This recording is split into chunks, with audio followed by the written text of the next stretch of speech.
ભરૂચ જિલ્લાના ભીમપુરા ગામની નર્મદા નહેર નિગમની કેનાલમાં ભંગાણની સ્થિતિ સર્જાઈ છે। છેલ્લા કેટલાક મહિનાઓથી કેનાલમાં ગાબડા હોવા છતાં તંત્ર નિંદ્રાધીન બની છે।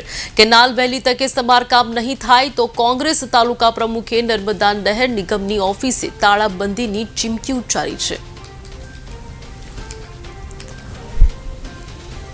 ભાજપ સરકારના રાજમાં આપ અહીંયા જોઈ શકો છો, ખેડૂત વિરોધી માનસિકતા ધરાવતી ભાજપ સરકારના કારણે છેલ્લા ઘણા મહિનાથી ભીમપુરાની નહેર તૂટી ગઈ છે।